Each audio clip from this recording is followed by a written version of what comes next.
Hey, how's it going, everybody? It's the Peter Principal, but I'm Scott Horton filling in. He's off for the night, off doing who knows what.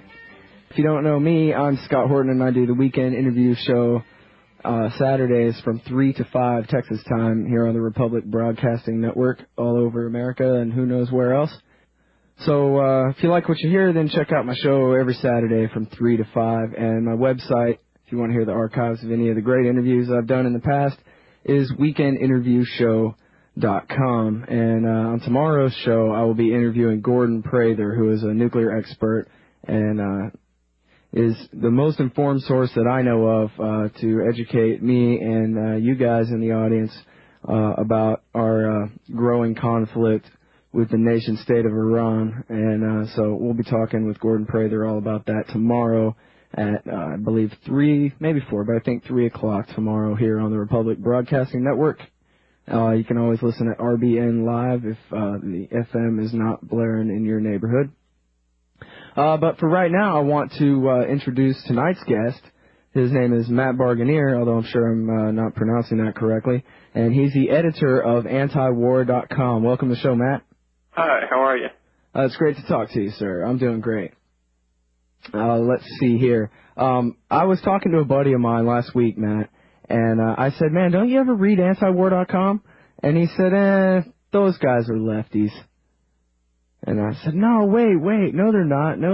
So give us the spiel, Matt. I know you hear this all the time. The website is called antiwar.com, and people immediately think of white kids with dreadlocks sitting blocking traffic in the middle of the street, and they don't want to hear it after that. So what's the deal with you guys anyway?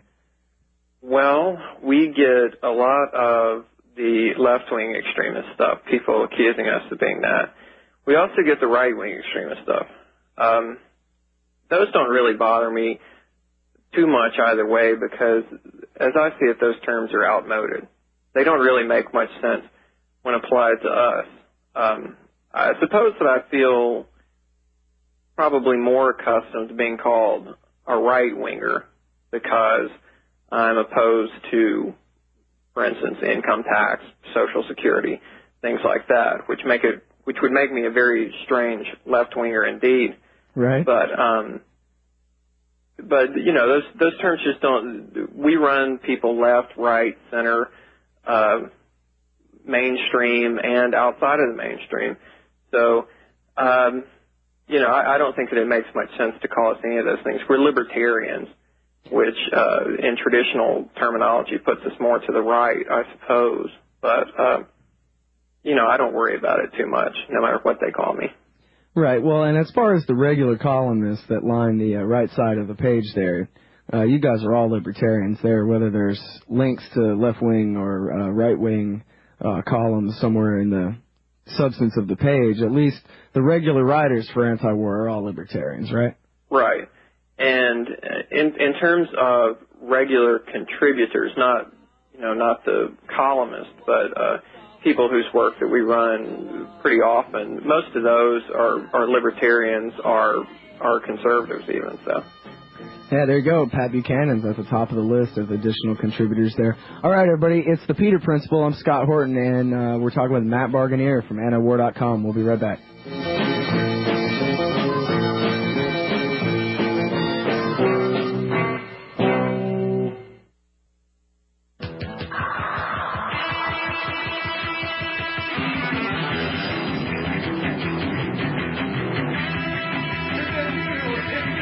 All right, everybody, welcome back to the Peter Principal. I'm Scott Horton, filling in for Peter, who's off tonight. And I'm the host of the weekend interview show every Saturday here on the Republic Broadcasting Network from 3 to 5 p.m. Texas time. And that's tomorrow from 3 to 5. And Gordon Prather will be on the show tomorrow. It should be a really good show. He's a great guy, so definitely tune into that. And right now I'm talking to Matt Barganier. He's the editor of antiwar.com. And funny thing happened to me a couple of weeks ago, Matt. For the first time, someone who I have great respect for and actually have known for a long, long time, someone who I couldn't just, kind of go, oh, yeah, right, whatever, but someone who I had to, really consider this guy's opinion as, he's not a mean-spirited kind of guy at all. He's a good guy. He really does believe in liberty. And he told me that he supports the war in Iraq because he thinks that 25 years from now the Middle East is going to be an entirely different place, and it's going to be modern, and it's going to be democratic, and it's going to be capitalistic, and it's going to be great, and that it's tough work, and yeah, it takes a lot of a bloody mess to get it done, but that in the end, world history will prove that it was the right thing to do for the West to go into the Middle East and modernize them with force. And so I wonder if it's somebody who you can't just go, oh, please, you're an idiot. If it's somebody who you actually have to, address with respect in that argument, what do you say to somebody who says something like that to you, Matt? Well, I think someone like that generally has his or her heart in the right place. And in terms of what they hope the Middle East will look like in 25 years, I think that very few people could hope that it would look otherwise. The problem is the means, and the means in two different ways. One is moral, whether it is morally justifiable to try to modernize or westernize or liberalize other countries through the use of force. The fact of the matter is that many people are, in fact, content to not be westernized or liberalized or modernized at this time. Now, of course, even in these countries, there may be a minority who are, but liberalizing countries at gunpoint is a moral problem for libertarians. The second one is practical, whether using force is likely to actually produce the desired outcomes, or whether it's going to incite more opposition from the fundamentalists or extremists in these places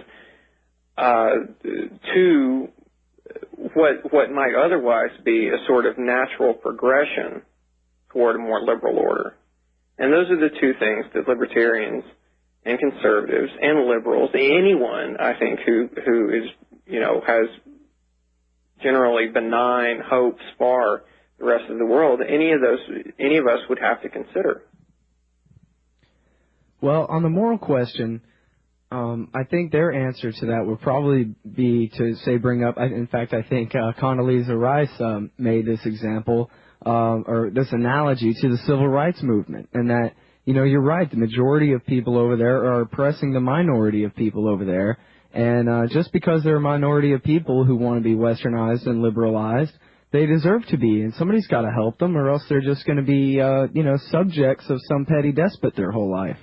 And that intervention is necessary to even if it's not a majority of people who want it.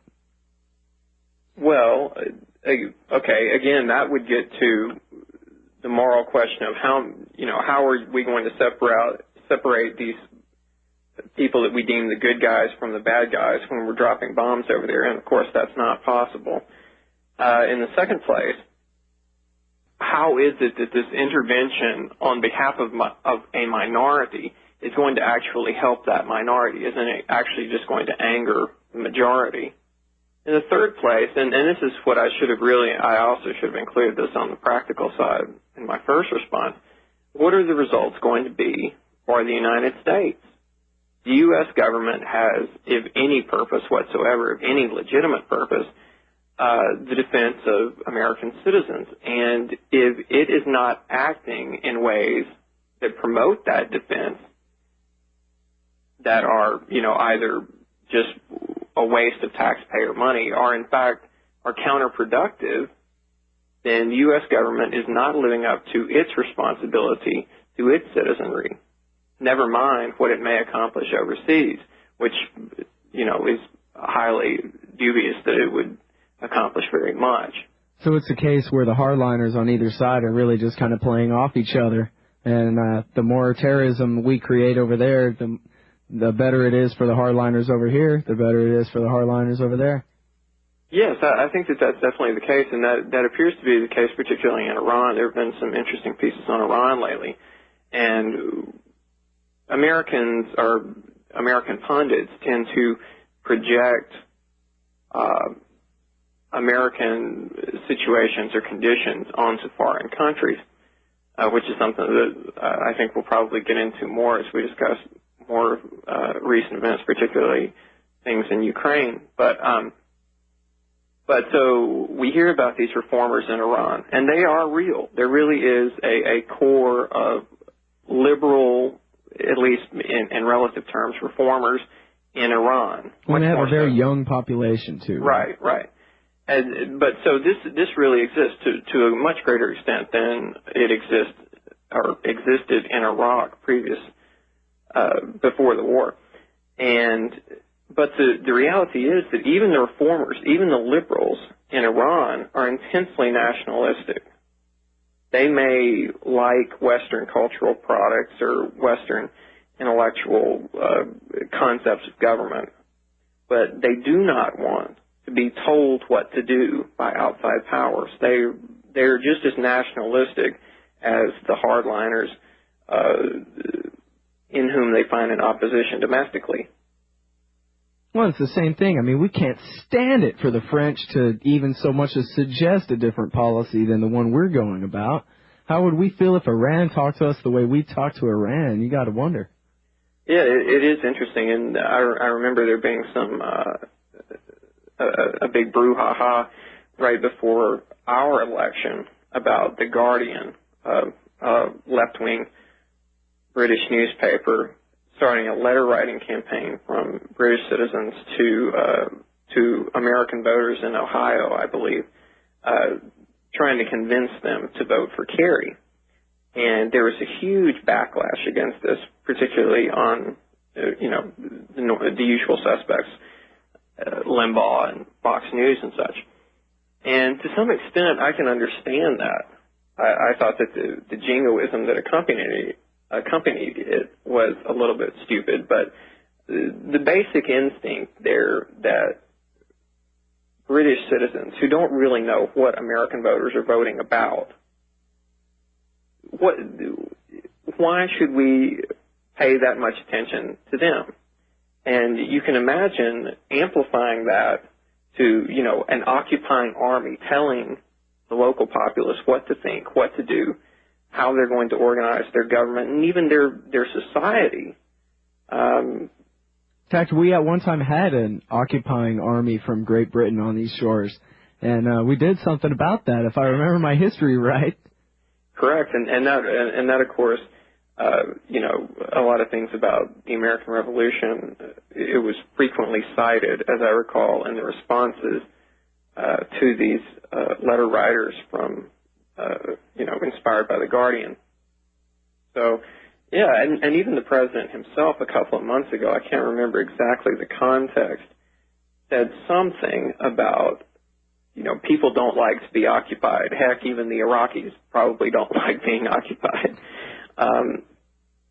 This is not something that you have to be even anti-war to understand. It just seems that any moderately intelligent human being understands it. Particularly when we're talking about airstrikes here. The country's been occupied for almost 2 years, I guess, a year and 2/3 or so here, and we're still dropping bombs from the air. And I think anybody can understand that, laser-guided or not, or satellite-guided or not, the innocent people are being killed. And, hell, for that matter, the guilty people are being killed. And all these people are leaving behind family members. And, it shouldn't be that hard to imagine, I don't think, walk a mile in another man's shoes kind of thing. What do you do if they drop a bomb and it blows up your brother? Do you not go and join the resistance?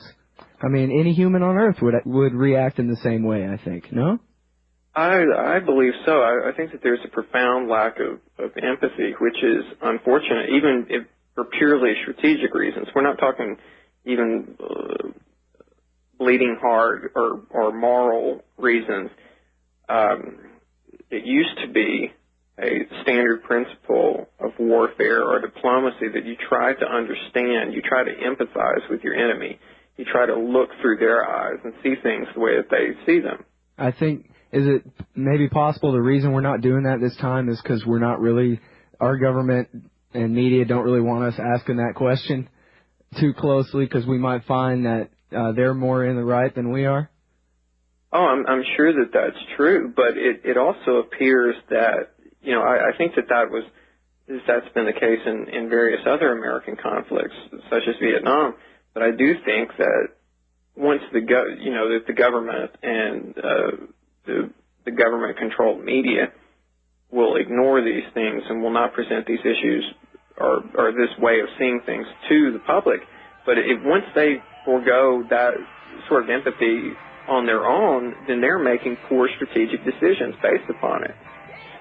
Very good point. We end up doing, like just what you said about Iran, transferring our point of view onto theirs. All right, we'll be right back with Matt Barganier.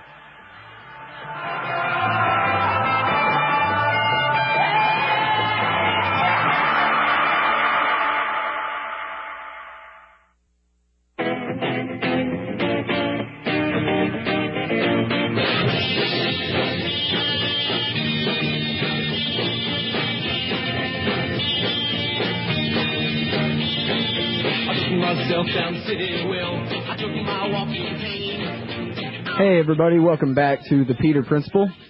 I'm Scott Horton filling in for him tonight. He is off, and I am the host of the weekend interview show every Saturday from 3 to 5 Texas time, so please tune in to that. The website is weekendinterviewshow.com if you want to hear the archives of any of the previous interviews. And my guest right now on the Peter Shanks Show is Matt Barganier. He's the editor of antiwar.com, which is... honestly, now that I'm kind of running my own business and working 14 and 16-hour days every day, I really don't get a chance to do too much reading. But every single day I check antiwar.com. They've got, 300-something of the most important headlines, particularly regarding foreign policy, up every day, and good columns. And their regular writers, particularly Justin Raimondo and Matt himself, are just great. And, in fact, speaking of that, Matt, you need to write more often. You're good on the blog, man, but I really miss the collateral damage column.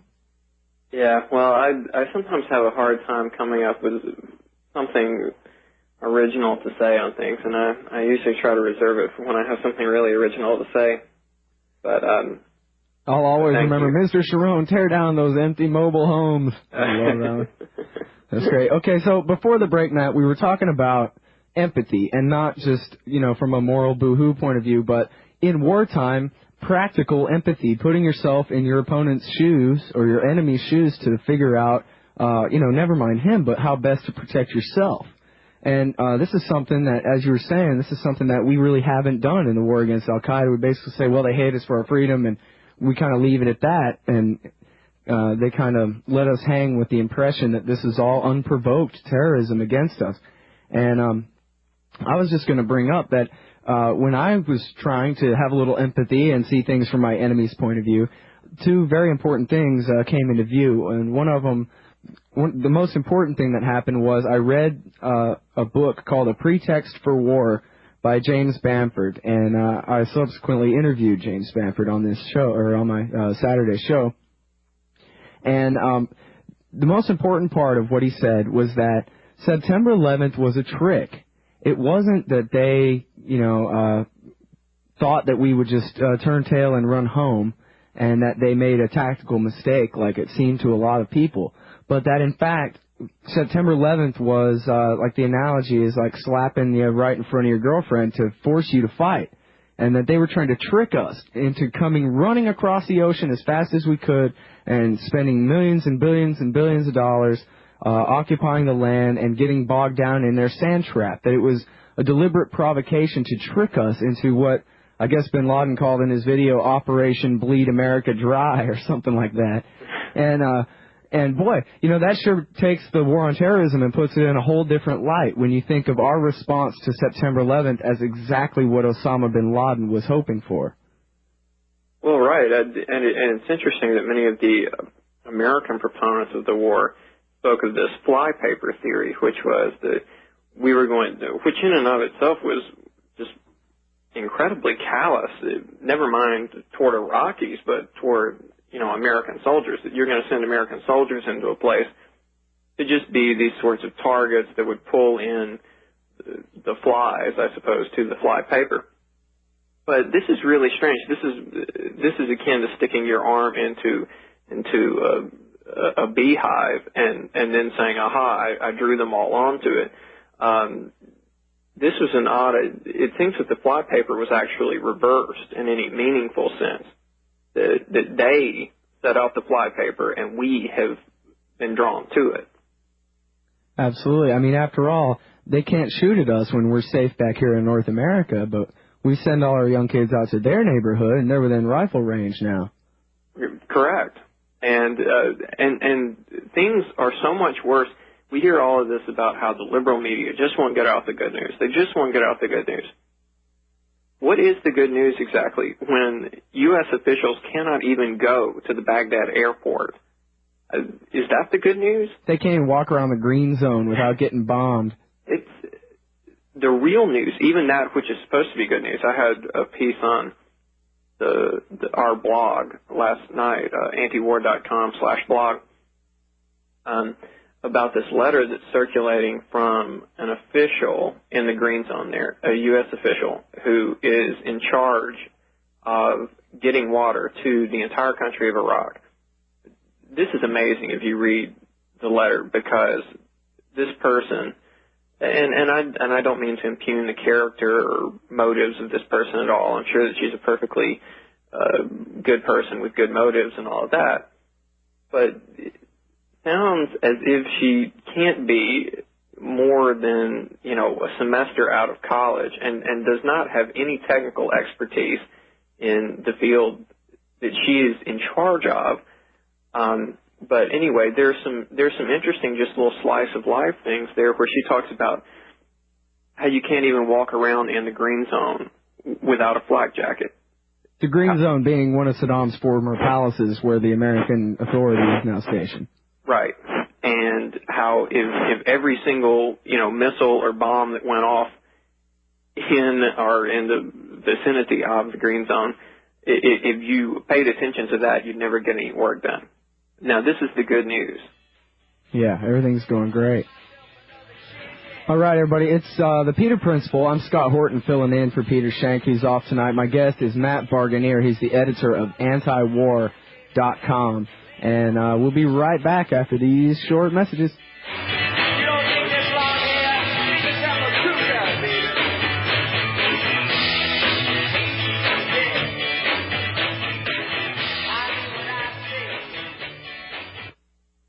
You're listening to the Republic Broadcasting Network, because you can handle the truth.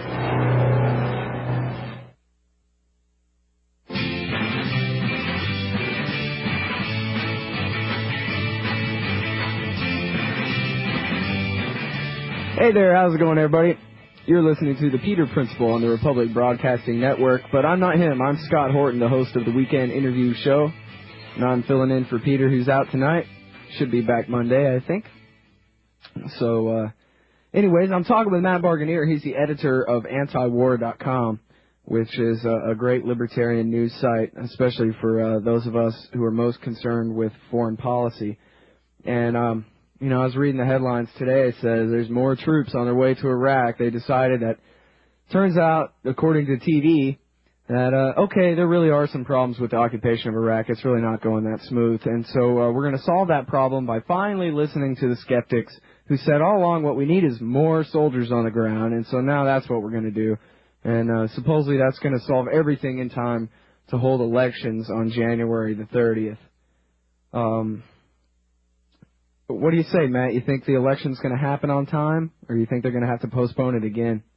Well, I think it's going to have to go forward at this point with, Alawi and Yawar and Bush having all said that it has to go forward. I don't see how they can back off that now.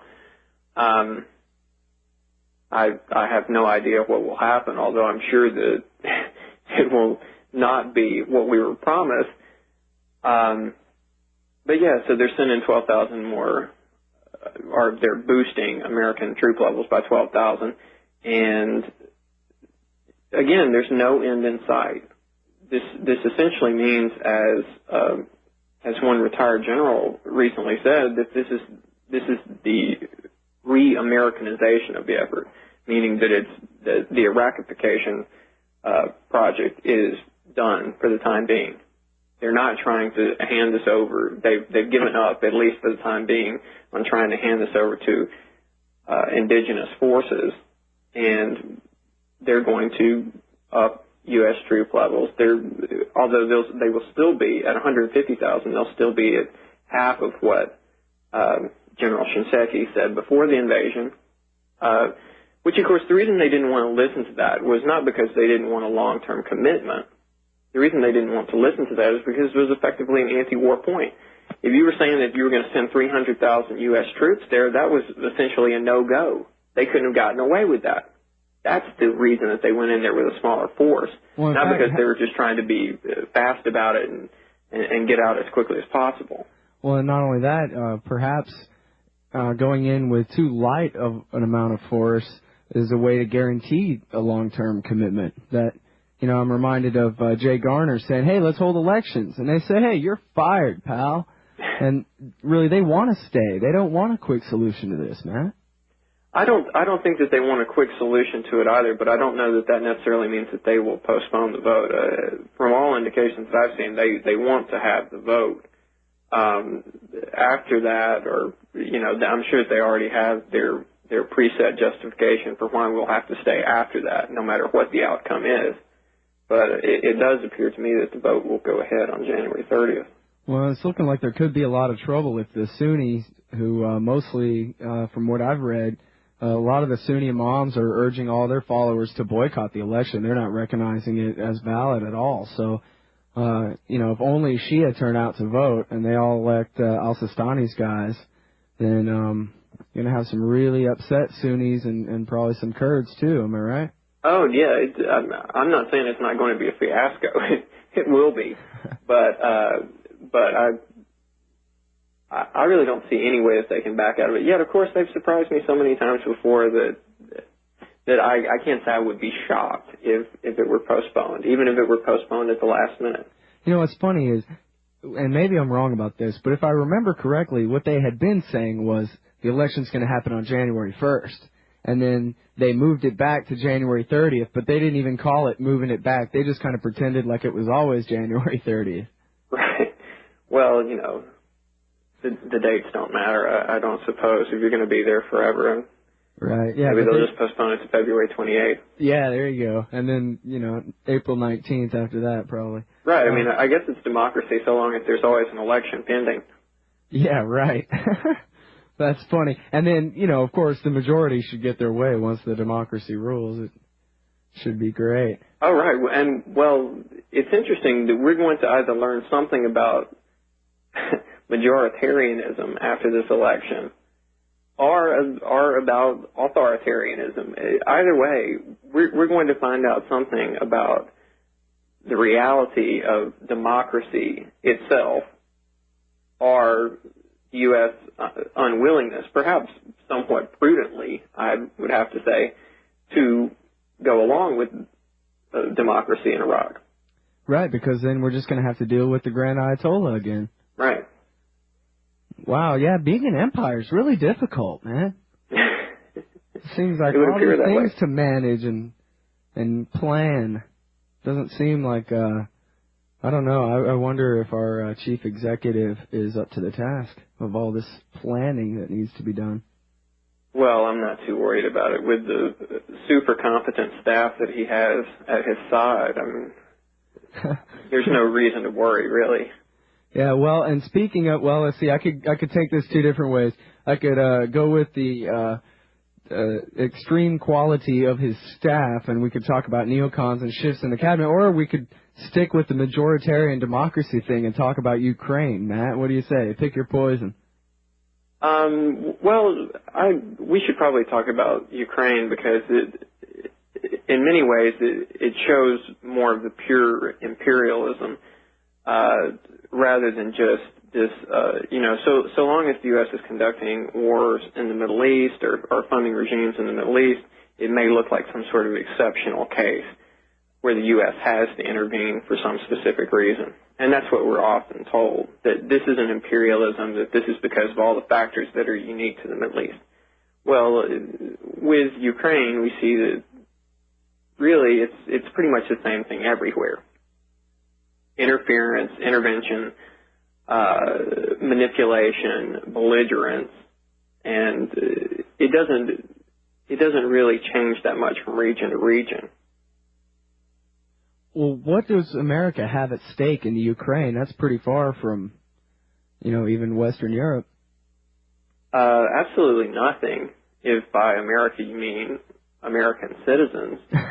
Which, of course, is what I meant, but I guess that's really not what to take into consideration. Right. That's not really the point, is it? Right. The U.S. has absolutely nothing at stake that I can see, or the U.S., again, being the aggregate of individual Americans. A lot of people have a certain bone to pick. A lot of people, however sincerely, want to push the democracy thing everywhere. And I think that they're misguided. But, okay, so that's part of it. And so they see these demonstrations in the street, and they're willing to accept everything at face value, what they see on the evening news. And, okay, so this is the great push forward for democracy.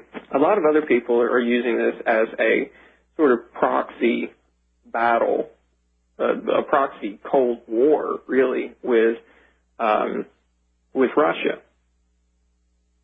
And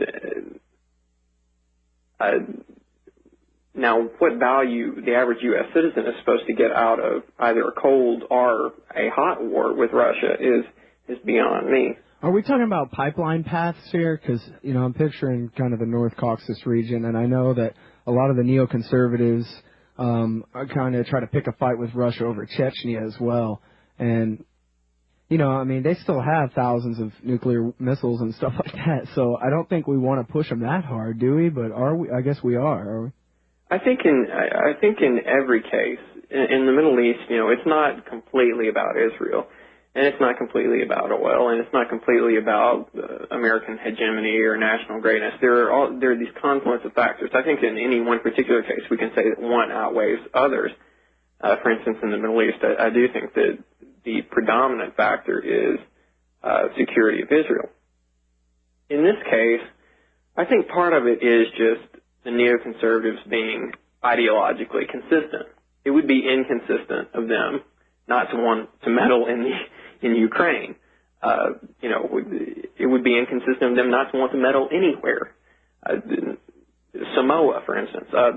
So I think that partly they are just being true to themselves on this. The other problem, though, the places like Russia or China, the threat that they pose is some sort of counterweight to U.S. power abroad. And that is what cannot be tolerated. So any idea of like Russia and China, maybe even in Europe, kind of joining as an economic force against us, that has to be fought at all costs. Yeah, and you notice how quickly these things shift back and forth. We've been hearing about how the EU is just this terrible monster. And, of course, as a libertarian, I have all sorts of problems with the EU. But just in a larger sense, if we look over the past couple of years, we heard all of these things about how horrible the EU and the main powers in it, such as Germany and France, are, that they were, because they pose some sort of at least tiny impediment to war against Iraq. But now, of course, they're perfectly great. And if, there are people in Ukraine who aren't so keen on bowing to the EU's every demand, then that just shows how uncivilized those elements are and how they have to be marginalized and defeated. Right. So really all of these things, it is just amazing. Somebody really does need to start taking a record of everything that the internationalists, not just the neoconservatives, but predominantly them, but the internationalists, the interventionists, keep a record of what they say about country X or group Y or person Z, and then see what they say about them, 6 months from now, 2 years from now, 10 years from now. Yeah, I think probably the most dangerous thing in the world is to be one of their puppets, because it's not too long before you find a knife in the back, like Suharto in Indonesia back in 97. Right. Boy, here he'd been a loyal dictator of ours for 30-something years, right? And we just said, all right, out you go. Next. Right. And there was a certain, this has always been true, and of course, in that case, we have sort of the realist school of American foreign policy thought backtracking upon itself. But, of course, that's perfectly logical for them. They pretty much are willing to say, okay, we're totally amoral in terms of our projection of power, which is something that used to be of great concern to me, and thought that there couldn't really be anything worse than that until the crop that we have now, which is making the realists look better all the time. But so, of course, they could say, okay, well, we'll use somebody like Suharto as long as they're useful to us in their generally misguided notion of the national interest. But again, it looks far less misguided than what we have now. God save us from the morality-based foreign policy, please. Right. Well, that's what's particularly galling is that they go about just seething with rage toward anyone who stands in the way of their democratization of the entire planet. But of course, these people are just as expendable to them as Suharto was to the realists. Great. So, hey, you know what? I forgot to give out the phone number. If anybody wants to call in and get on the air, Matt Barganier, the editor of antiwar.com, is the guest. I'm Scott Horton, by the way. And anyway, the phone number is 1-800-313-9443, 1-800-313-9443, if anybody wants to call and get involved in the conversation. And, yeah, this Ukraine thing is very interesting to watch because you have, like you were saying, the forces of progressivism and European brotherliness and all this kind of thing, taking the side of, I forget how to pronounce their names, but the challenger, who's Yushchenko. Yeah, there you go. Who's the more Western character. And apparently, from what I've heard, there are reports of substantial voter fraud on the part of the incumbent. But it just brings up the question of, why exactly is it our business again? Whether this guy is stealing the election or not. Well, right. And of course, I have pointed to something on our blog, I think sometime last year, I forget what it was in reference to, but shortly after the 2000 election, The Onion, the satirical newspaper, had some article about, this was in the wake of all the cries of fraud and judicial intervention in the 2000 U.S. election. Something about the article, something about the U.S. sending troops somewhere else to teach people about democracy, which was kind of funny, but it's, in a way, it's just reality. That we have had now in the United States, we've had 2 contested elections. Now, by the way, I don't buy into the contesting by either. I'm not making some sort of argument that Gore really won or that Kerry really won or anything like that. But nonetheless, hotly contested elections, okay? Mm-hmm. And close elections. And in fact, this last election is the first one in 16 years in which the winner actually won a majority of the popular vote. And yet, we do not even see the irony in telling everybody else about voter fraud and about what a fair election consists of. It's mind-boggling. Especially when you take into account, not just telling them, but saying, yeah, we're going to send international inspectors to monitor your election for you and that kind of thing. And, that drives me crazy, the idea of foreigners being allowed to come in and watch the counting of votes here. I sure as hell don't want international election inspectors. I would rather have George Bush steal an election and take a third term than let a bunch of guys in baby blue helmets tell me that he lost. Right. And, yeah, in fact, from what I read, there were some international inspectors who did show up to try to observe elections here and apparently were booed right out of the room and weren't allowed to inspect anything. I hope that that's really the case. Right. Well, but again, the fact of the matter is, the average Fox News viewer has absolutely no problem whatsoever just switching from, screaming at these Guardian letter writers to saying, aha, well, look, we say that the election in Ukraine wasn't fair, thus it wasn't. And, you know, what these people know about Ukraine, either current circumstances, its history, its culture, anything, could fit on the head of a pin with room to spare. That's funny, man, isn't it? Well, it's interesting. I was doing some research for something I was going to write earlier today, and just, you know, part of the funny thing about being an empire is that it means that you're supposed to know everything about the rest of the world. Well, I'll get to this on the other side of the break. Yeah, there we go.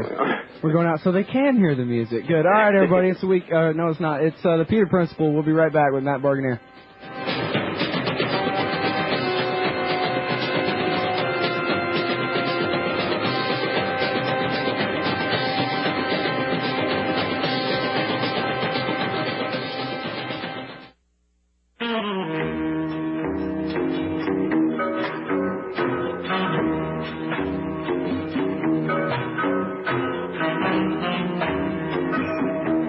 All right, everybody, welcome back to the Peter Principle. I'm Scott Horton, filling in tonight for Peter, who will be back Monday.